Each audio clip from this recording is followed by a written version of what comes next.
If you guys are lacking coins for all the new cards that are coming out right now, then check out IG Vault in the link down below. It's so easy to buy for them, and they're by far the quickest site around. They even update you as your coins go in. Use code Kurt for 6% off.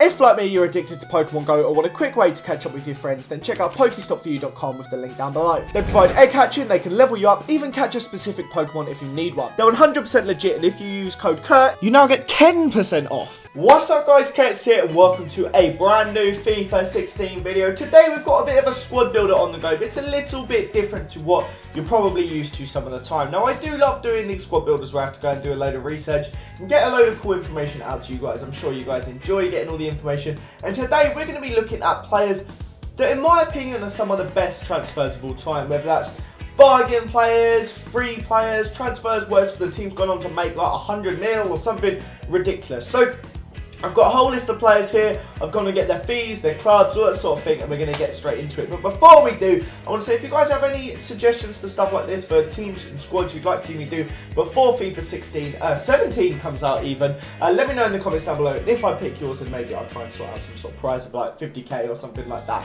for your account. On top of that, if you guys could smash the like button, that would be absolutely fantastic. But let's get into our first one, and that is Jack Butland. Now, Jack Butland is one of the hottest prospect goalies in the league now. He's quite likely going to go on to be the England goalie soon enough. 3.3 million it cost from Birmingham to Stoke. They of course loaned him out, but he's one of the best goalies in England at the moment. It is a very, very big prospect. 3.3 mil for an English player, no matter who it is always good. Like, English players usually have a, I can't think of the word, but you have like the premium fee that you have to pay to get a English player. And it wouldn't surprise me if in a couple of years down the line, United, Arsenal, Liverpool, City, Chelsea, one of the top like 6 clubs comes along and takes Butland for like 25 million. I think 3.5 mil for Butland is absolutely incredible. And another English player where we're looking at the same sort of thing is John Stones. Now, John Stones joined at Everton for 3 mil from Barnsley. I personally think he had a pretty poor season last year, but that could have also come down to the management. So who knows really at this point. But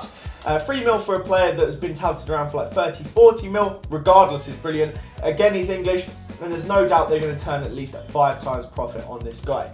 Next up is a player that I really like, and personally I wouldn't mind him at Arsenal, and that is Ashley Williams. Now, he was bought for a ridiculously low fee. I didn't realise like how long this guy's been around, but he played like 150 games for Stockport before moving to Swansea for just 400k. He's gone on to play like another 150 career games. So he's older than I realised. He's what, 31, 32 now? Almost 32. He's 32 this month, which is pretty old, but he's still got a bit in him. He's still a really good player, really promising player. And 400k for what he's done for Swansea, I bet they would buy 50 of him if they could. Next up is Andrea Pirlo. Everybody knows his Pirlo story. A free transfer in his most recent, second most recent deal from Milan to Juve, which is absolutely mental. Obviously, he's off playing in the MLS now, but a free transfer, and they got what, 2 or 3 really good seasons out of him. He was absolutely amazing, and that's crazy. To just have to pay someone like his wages, you really can't complain. Now, we're going to get into a bit of the Leicester territory here. I'm not going to include everyone. There's so many we could, obviously, like the likes of Kante and stuff like that, but I'm just going to go for the 2 main ones. That is Jamie Vardy. Of course, they paid 1 mil for him from Fleetwood, which is absolutely mental. He went on to be 1 goal behind Kane for the top scorer last year. Absolutely amazing player. And of course, Riyad Mahrez, who is arguably one of the hottest prospects in the league again. Rumours of Barca, Real Madrid, every club you could imagine is after this guy, and they bought him for 400k from Le Havre. He's featured in a few of our videos lately. You guys would have seen he used to be down as French. He had a centre forward card, all that cool stuff. But a mental deal for the player of the year, one of the craziest talents at the moment, and hopefully for his sake he goes on to have another crazy season this year. But 400k is mental. And last but most certainly not least on the bench is Robin van Persie. It's a painful one to say, I won't lie. He really was one of the best transfers in Premier League era. 2.75 mil from Feyenoord to Arsenal. He had an asking price of 5 mil. He went on to be like the top scorer in like 5 seasons across his different clubs. He was mental. He would score goals for fun. Obviously, United went on to pay like 15 mil or something like that for him. Not as much as I think they should have done, but he was low. His contract was running out, and Arsenal would just sell everyone at that point. So we had a stadium to pay off, but absolutely mental. 2.75 mil for that deal. I personally think that's a crazy one. and he was very, very sick for both Arsenal and Manchester United. Next up is Joe Hart. He gets a lot of stick. To be fair, he was absolutely terrible at the Euros, but I really like him. I think he's a really good goalie.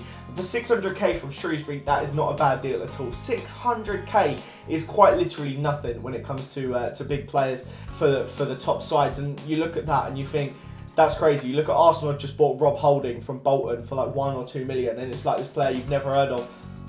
He could go on to be one of these players that we're talking about, which I do think is quite a cool thing to think about. But next up is Marcelo. Now this is one of the more expensive ones. We do have a few more expensives, but I feel like you guys might be a little bit surprised by this. It's Marcelo. He actually cost you Real Madrid, and then called United then. Real Madrid 5 mil from Fluminense all those years ago. And what a signing I think that's been. Now you want to hear me out here. 5 mil, that's not like a crazy bargain, but for a player that's been basically ever present in that Real Madrid side for years and years and years. He has been basically the guaranteed starting left back year in, year out. Coentrao gave him a bit of a battle, but he's the guy. And 5 mil for a starting player who's very good. Fullbacks aren't easy to come by. He's a very good fullback. I think 5 mil personally is a fantastic deal. Let me know what you guys think in the comments down below. But next up we have Nemanja Vidic. Again, he's not incredibly cheap, but 7 mil for, in my opinion, arguably one of the best centre-backs in the Premier League era. That's, again, another fantastic deal. From Spartak Moscow to United, 7 million quid is incredible. He won them the league. He did a lot of amazing stuff for them. He was a fantastic centre-back and a great servant to Fergie. There's no doubt he should be on this list. Next up is Kolo Touré. And technically, he's been a really good signing for 2 players and a really terrible signing, sorry, for 2 clubs and a really terrible signing for 1 club. So, obviously, first up, he came from ASAC Mimosas. I don't know who they are either, to Arsenal for 150k. And he was brilliant for Arsenal. There's no denying it. He was a fantastic player for Arsenal. We had a lot of good times there. He was invincible. He did all the different things for us. Then he went for 14 million quid to City. He was okay at City, he was alright, that was about it. 14 million quid was probably not justified. But then he went on a free to Liverpool, and I think he had some good times at Liverpool too. But I think 150k for what he did for Arsenal is part of the invincible side. He was a very key centre-back, he played in the Champions League final, he did a lot of big stuff. 150k is an incredibly cheap signing. Next up is Seamus Coleman. This is one that gets battered around a lot when you mention bargain signings. And honestly, I think he was rubbish last season. I think he had a really poor season. But he's a very good player. He's got a lot of talent. And I think when it comes to Everton, maybe you have to just look at the manager and it'll be different this year under Koeman. 60k it cost him. Sligo Rovers, 60 grand for him to go from Sligo Rovers to Everton. That's insane. What an investment that is. The money they could easily get like some crazy fee for him now, and that is a big deal in my opinion. Next up is Paul Pogba. This is one, he's such a controversial player when it comes to like videos at the moment. He's just featured in like everything because he's just such a interesting player from all the different stuff he had. But I'm sure you guys know he went to Juve on a free. It was technically actually a tribunal fee where they had to pay 800k to get him because it was like a contract sort of thing. 800 grand they had to pay United. And I mean, it looks like United are going to be paying him about 100 million quid back. I think they'll be happy to pay 800 grand. Crazy one there.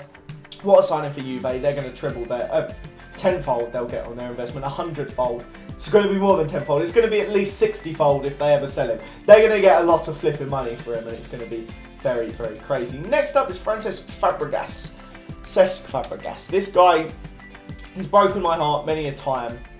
He's done a lot of stuff for and against me. It's Fabregas. It's so hard to put into words what I feel about him. But 2.2 million, again, we got him on a tribunal fee. There was lots of fines and stuff going around when we first got him. It was a very interesting situation. But we obviously got him from Barca a long time ago when he was like 16, 17, and he came on to be the absolute young maestro. And then obviously Barca took him back for 2.2 million though for what we got him for. Again, he's one of the best players in centre mid in the league for quite a while, and I think that's an amazing signing at 2.2 million. And talking of really cheap Spanish players, we have Michu. This guy was an incredible one. He obviously is part of the Real Oviedo setup, and he's a big Real Oviedo fan, just like Cazorla, Mata, a few of those players. But he went to Swansea, and he's still, I think he's still on their books, I'm not exactly sure, but 2 mil from Rayo Vallecano to Swansea, and he went on to be like close to top scorer for like 2 seasons in a row. He was mental. He was scoring goals from cam, then centre forward, then striker. He was just an absolutely crazy cool player, and that's the sort of story I love. I love when you see the most unknown.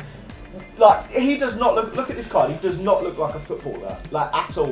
And I love to see that sort of story, and he went on to be absolutely amazing, only cost 2 million quid. Next up is Cristiano Ronaldo. That's Aaron, I can't even spell. Cristiano Ronaldo. This one is a little bit interesting. I feel like not many people know too much about it, but he went from Sporting to United for 12 million quid. Now you may think, Curtis, that is like quite a lot compared to everyone in here. He was the record transfer fee when he went from United to Real. Obviously, Bale has broken that now, but the money he went is incredible. He was fantastic for United in his time. Real Madrid paid a crazy amount of money for him. I think 12 million quid to start off with. They've definitely made that an absolutely amazing transfer, and that's the whole point of this video, is some of the best transfers ever, so there's no doubt that is absolutely mental. We're going to go on to the right hand side, and that is Gareth Bale. Obviously, I just mentioned him. He went from Southampton to Spurs for 5 mil plus like a 1 or 2 mil add-on, which is not too bad considering, again, he was the one to break the world transfer fee. Absolutely crazy money. 5 mil from Southampton to Spurs. Spurs loved him. He did amazing stuff in the Champions League for him, in the league. He was such an exciting player to watch, and for the simple sake of getting to see him a couple times a year, I kind of miss him at Spurs, but obviously, I don't like seeing Spurs have an amazing player. So it's a 50-50 one for me, but I do miss getting to actually watch him because he was unbelievable to see. It really was incredible. What a flipping transfer that is. And last but most certainly not least, one of the best, but also one of the saddest transfers, in my opinion, in club football. And that is the free transfer of Robert Lewandowski from Borussia Dortmund to Bayern Munich. It sums up the Bundesliga. Just the monopoly that Bayern Munich have on that league. It's absolutely incredible. Dortmund had a fantastic time. They were Champions League finalists. He was incredible. He scored so many goals for them. He really did set the world on fire. And then Bayern get him on a pre-contract agreement. I'd love to have a situation again where like Götze has obviously gone back. If Lewandowski was to go back, Hummels, and just Dortmund were to just build this absolute crazy dynasty of like the best players they've ever had. It'd be so sick. That might be something to be fun to do on Footy Manager. But boys, that brings us to the end of this episode. If you can think of any more transfers, please do put them in the comments down below. I'm always eager to hear what you guys have to say about the videos I do. Smash the like button if you did enjoy it. Subscribe if you guys are new around here. Have a fantastic day, and I will see you all next time. Bye!